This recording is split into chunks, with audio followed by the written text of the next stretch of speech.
Class में हमने 4 गुण पढ़ चुके हैं। आज उनको थोड़ा सा हम रिवीजन भी कर देते हैं और 5वां गुण को डिटेल में पढ़ेंगे। तो ठोस पदार्थ के सामान्य गुण में पहला गुण है पदार्थ की आकृति और द्रव्यमान निश्चित होता है। दूसरा गुण है इसकी घनत्व। तो पदार्थ की जो है घनत्व ऊंचा होता है। ठोस पदार्थ की घनत्व जो है प्राय उच्च होती है। और तीसरा गुण है द्रव्यमान और क्वथनांक ठोस पदार्थ की उच्च होते हैं।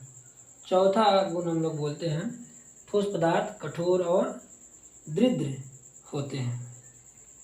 और 5वां हम लोग पढ़ने वाले हैं संपीड्यता, जिसे हम लोग कंप्रेसिबिलिटी कहते हैं।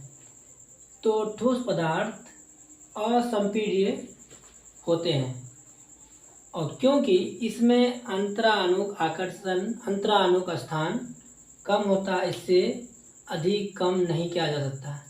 तो कहने का मतलब ये है ठोस पदार्थ जो है असंपीड्य होते हैं क्योंकि इसके अंदर जो है ठोस पदार्थ के कणों के बीच जो है अंतराणुक स्थान बहुत कम होते हैं और इससे अधिक हम लोग इस अंतराणुक स्थान को कम नहीं किया जा सकता, इसीलिए असंपीड्य होते हैं। अब इसमें कुछ अपवाद है। अपवाद ये है कि पावरोटी या स्पंजी पदार्थ, ये भी ठोस पदार्थ हैं, लेकिन इनके अंदर जो है अंतराणुक स्थान वायु भरी होने के कारण इन पर दाब का सकारात्मक प्रभाव पड़ता है। तो कहने का मतलब ये भी तो ठोस पदार्थ हैं, लेकिन इनके अंदर जो अंतराणुक स्थान में क्या है, वायु भर जाता है। वायु भर जाने के कारण इसमें प्रेशर का जो है प्रेशर या दाब का जो है सकारात्मक प्रभाव पड़ता है। तो हम लोग छठा गुण पढ़ने जा रहे हैं बहाव, इसको हम लोग फ्लो बोलते हैं। ठोस पदार्थ में बहाव की प्रकृति नहीं होती है। ठोस पदार्थ में बहाव की प्रकृति नहीं होती है। इसका कारण ये भी है कि ठोस पदार्थ में अंतराणुक आकर्षण बल अधिक होता है, क्योंकि अंतराणुक आकर्षण बल अधिक होने से पदार्थ के कणों को एक दूसरे से वो अधिक से अधिक पकड़ के रखते हैं, जिससे वो बहाव की प्रकृति नहीं होती है। और 7वां हम लोग गुण पढ़ने जा रहे हैं ठोस पदार्थ में प्रसार या संकुचन, एक्सपेंशन और कॉन्ट्रैक्शन। ठोस पदार्थ को गर्म या ठंडा करने पर इनका प्रसार या संकुचन बहुत ही कम होता है। तो कहने का मतलब ये है, अगर किसी भी ठोस पदार्थ को हम गर्म करते हैं, इसका मतलब ये है कि उष्मा उसमें देते हैं, तो उष्मा का प्रभाव जो है कणों की ऊर्जा को प्राय बढ़ जाती है। इसी प्रकार ठोस पदार्थ को ठंडा करने पर उनके कणों की ऊर्जा घट जाती है और कंपन की तीव्रता भी बहुत कम हो जाती है। तो ठोस पदार्थ को गर्म या ठंडा करने पर इसका प्रसार या संकुचन बहुत ही कम होता है। ठोस पदार्थ के सामान्य गुण हम लोग 8वें नंबर गुण को पढ़ते हैं ऊर्ध्वपातन, जिसे सब्लिमेशन कहते हैं। ऊर्ध्वपातन वह प्रक्रिया जिसमें कोई ठोस पदार्थ गर्म किए जाने पर बिना द्रव में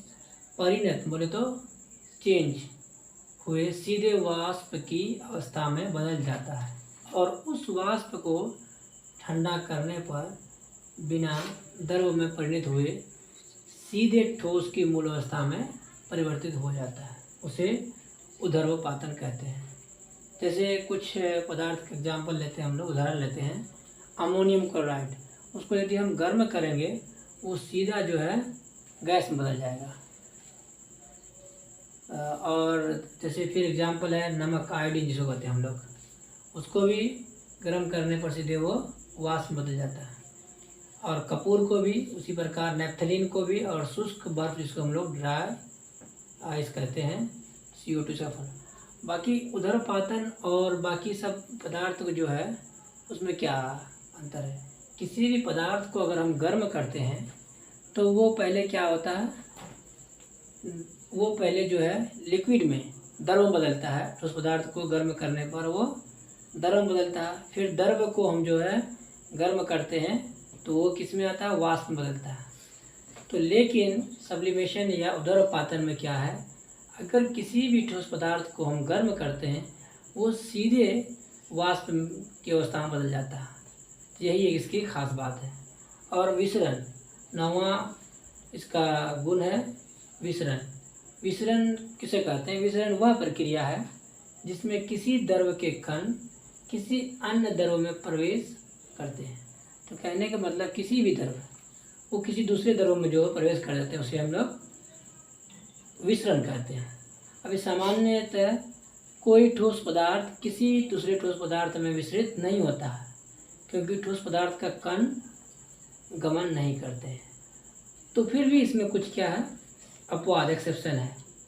तो तांबा और जिंक को जब हम सटाकर कुछ वर्षों तक बांध देते हैं तो दोनों को टुकड़े जो है आपस में सट जाते हैं। तो ये इसका क्या है, अपवाद है। लेकिन सामान्यतः जो है इसमें जो है ये सटते नहीं है, दोनों टुकड़ा जो है सटते नहीं। लेकिन अपवाद में तांबा और जिंक जो है अगर कुछ वर्षों तक इसको बांध दें तो ये क्या होता है, दोनों टुकड़ा जुट जाता है।